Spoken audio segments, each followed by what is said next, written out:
সুপ্রিয় বন্ধুরা, আসসালামু আলাইকুম। আশা করি আল্লাহর অশেষ রহমতে সকলেই খুব ভালো আছেন। আজকে আমি আপনাদের শোনাবো হযরত সুলাইমান আলাইহিসসালামের পয়গম্বরী পরীক্ষার সম্মুখীন পর্ব ৩। মন্ত্রী আসফ দাসীর বক্তব্য শুনে তার কিছু বুঝতে বাকি রইল না। তখন তিনি ৪০ জন তওরাত কিতাবের হাফেজ একত্রিত করে সিংহাসনের চতুর্দিকে সজোরে তওরাত তিলাওয়াতের ব্যবস্থা করলেন। আল্লাহর বাণী সজোরে উচ্চারণ আরম্ভ করায় শকরা দৈত্যের শরীরে ভীষণ জ্বালা আরম্ভ হল। তার শরীরের মধ্যে আগুন জ্বলে উঠল। তখন সে অসহ্য হয়ে সিংহাসন ছেড়ে বাইরে চলে গেল। তার পরিষদবর্গ তাকে সিংহাসনে বসার অনুরোধ জানালো, কিন্তু সে কারো কথার কোনো জবাব দিতে সক্ষম হল না। এমনকি ধীরে ধীরে তার চেহারা পরিবর্তন হয়ে এক দুর্ধর্ষ দৈত্যের চেহারা ধারণ করল। তখন অন্যান্য জিনেরা দেখল সে শকরা দৈত্য। প্রধানমন্ত্রী তৎক্ষণাৎ তাকে জেল হাজতে প্রেরণ করলেন এবং বললেন, শাহানশাহ ফিরে এলে তার কঠোর বিচার হবে।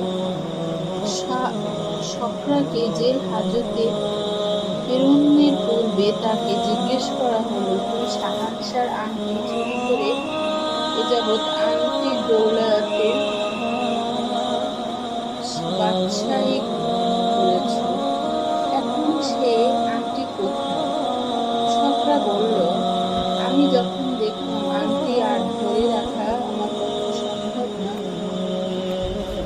তখন সহজে সুলাইমানকে উহা ভোগ করতে দেয়া আমার সহ্য হবে না।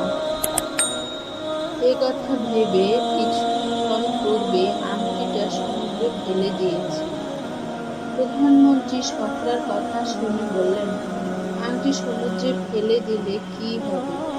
যদি সুলাইমান আলাইহিসসালাম আল্লাহর খাঁটি নবী হয়ে থাকেন, তবে আংটি অবশ্যই তার হস্তগত হবে, আর তোর অদৃষ্টে নেমে আসবে অশেষ দুঃখ, কষ্ট ও যাতনা, এবং পরিণাম হবে ভীষণ যন্ত্রণাদায়ক, যা ইতিপূর্বে কোনো জিন ইনসানের জন্য আর বরাদ্দ করা হয়নি। ওদিকে হযরত সুলাইমান আলাইহিসসালাম দ্বিভর কন্যাকে নিয়ে ঘর সংসার চালিয়ে যাচ্ছিলেন। একদা তিনি বন্টনের ৩টি মাছ পেলেন। ২টি মাছ বাজারে বিক্রি করে আটা ও অন্যান্য সওদা করলেন। বাকি একটি মাছ ঘরে নিয়ে আসলেন। স্ত্রীকে মাছ কেটে রান্না করতে বললেন। স্ত্রী মাছ কাটতে গিয়ে তার পেটের মধ্যে একটি আংটি দেখতে পেল। তখন সে সুলাইমান আলাইহিসসালামকে ডেকে বলল, দেখো, মাছের পেটে কি এক আশ্চর্য জিনিস। সুলাইমান আলাইহিসসালাম বললেন, আমি এখন জাল বোনার কাজ করছি, আমাকে বিরক্ত করো না, ওটাকে রেখে দাও, পরে দেখব। এ কথায় তার স্ত্রী আশ্বস্ত হলো না। সে চিৎকার দিয়ে বলল, খোদার দোহাই, একবার দেখে যাও, মাছের পেটে আশ্চর্য এক আংটি পেয়েছি, যাতে আমাদের ঘর উজ্জ্বল হয়ে গেছে। এর উপরে কি যেন লেখা রয়েছে, এটা আমার ধরতে সাহস হচ্ছে না। তখন হযরত সুলাইমান আলাইহিসসালাম বিরক্ত হয়ে মাছের কাছে এসে দেখলেন এটা তার সেই স্বর্গীয় আংটিটি।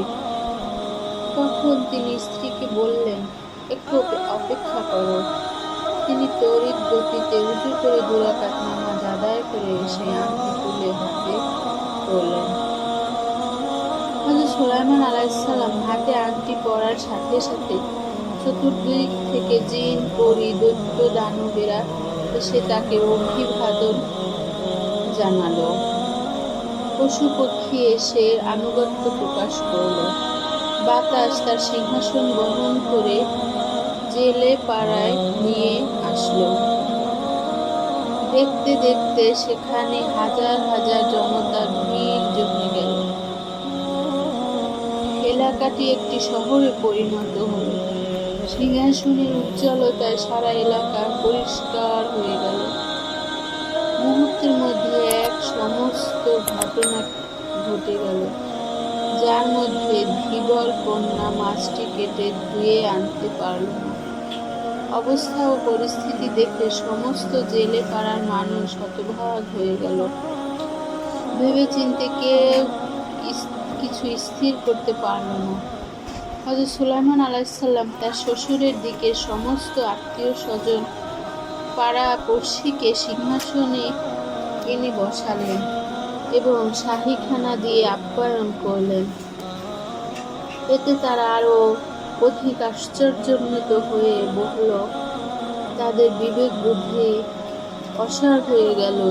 যা তারা দেখছে তা কি সত্যি না স্বপ্ন, না কল্পনা করতে পারল না।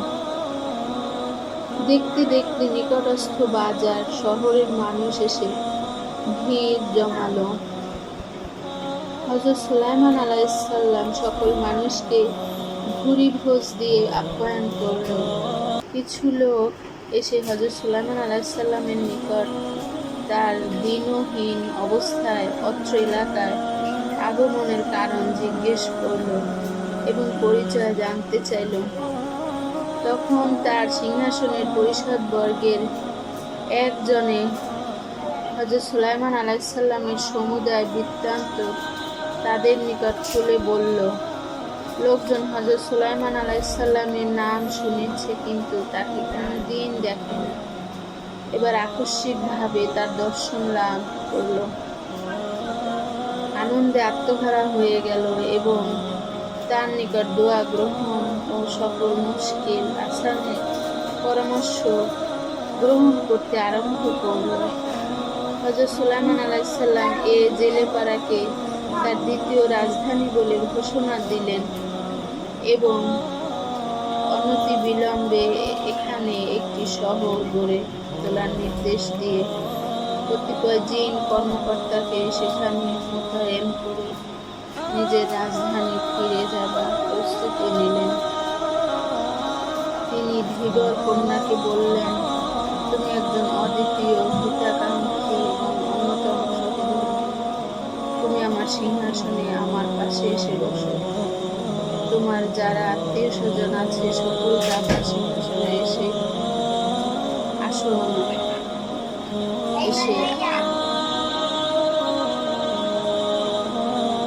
আসনে বসাও। তোমার যারা আত্মীয় স্বজন আছে সকলকে আমার সিংহাসনে এসে আসন গ্রহণ করতে বলো। সকলকে নিয়ে আমরা রাজধানীতে চলে যাব। শাহানশাহর আদেশ অনুসারে জেলে পাড়ার মানুষদের সিংহাসনে নিয়ে আসা হলো। অতঃপর শাহানশাহ বাতাসকে হুকুম দিলেন, সিংহাসন নিয়ে রাজধানীতে চলো। বাতাস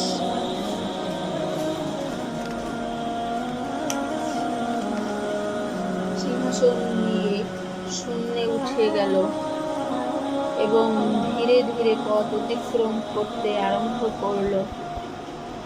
কিছু সময়ের মধ্যে হযরত সুলাইমান আলাইহিসসালাম সিংহাসন নিয়ে রাজধানীতে ফিরে এলেন। রাজধানীর সমস্ত মানব, দানব, দৈত্য ও পশুপক্ষী শাহানশাহকে অবনত মস্তকে সালাম জানালো। দীর্ঘদিন তার অনুপস্থিতির বিষাদে অনেকে কেঁদে কেঁদে হয়রান হয়ে গেল। হযরত সুলাইমান আলাইহিসসালাম ফিরে এসে প্রথমে সত্রার প্রবর্তিত শরীয়ত বিরোধী আইনের বিলুপ্তি ঘোষণা করলেন। অতঃপর নিজ জীবনের উপর আল্লাহর পরীক্ষার বিবরণটি খুলে বললেন। পরে অত্যাচারী কর্মকর্তা ও কর্মচারীদের বিচার করলেন। তাদের কাউকে নির্বাসন দিলেন, কাউকে শাস্তি দিলেন, কাউকে মৃত্যুদণ্ড দিলেন। সাইদুন শহরের বাদশাহ কন্যা, যাকে হযরত সুলাইমান আলাইহিসসালাম অমুসলিম অবস্থায় বিবাহ করে এনেছিলেন, সেই কন্যাকে সুলাইমান আলাইহিসসালামের নিরুদ্দেশের পরে প্রকাশ্যে পিতৃমূর্তি পূজা করা আরম্ভ করে। তাই তার বিবরণ জেনে হযরত সুলাইমান আলাইহিসসালাম তাকে মৃত্যুদণ্ড প্রদান করেন। শকরা দৈত্যের আংটি চুরি, সিংহাসন দখল ও শরীয়ত বিরোধী আইন প্রবর্তনের অপরাধে যাতাকালে পিষে তাকে হত্যা করার আদেশ দেন। শকরা দৈত্য যারা হুকুম বরবাদ ছিল, যারা মুসলমানদের শাস্তি দিয়েছে, চাকরি-চুক্তি করেছে এবং উলঙ্গ নাচ গানের আসর জমিয়েছে, তাদের সকলকে মৃত্যুদণ্ড দিলেন। হযরত সুলাইমান আলাইহিসসালাম সাইদুন শহর জয় করার পরে সেখান থেকে যে সব গনিমতের মালপত্র এনেছিলেন তার মধ্যে কিছু জাদুবিদ্যার বই পুস্তক ছিল।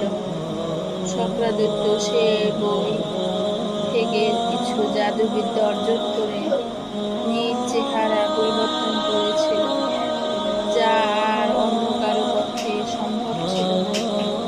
সে জাদুবিদ্যার বইগুলো হযরত সুলাইমান আলাইহিসসালাম তখন জ্বালিয়ে দিলেন। বিচ্ছিন্ন একটি পাতা এদিক সেদিক করেছিল, যা দ্বারা পরবর্তী সময় মানুষ কিছু জাদুবিদ্যা শিক্ষার সুযোগ লাভ করেছিল।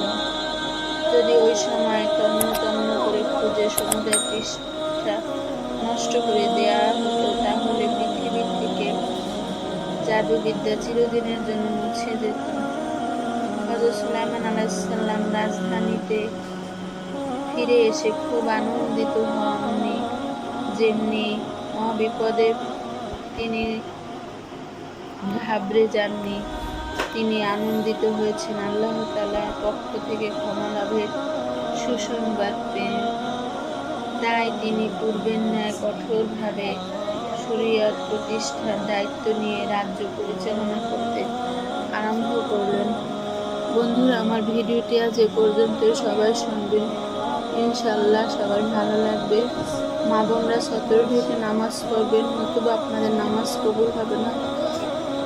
সবাই ভালো থাকবেন, সাবধানে থাকবেন, নিরাপদে থাকবেন। আসসালামু আলাইকুম।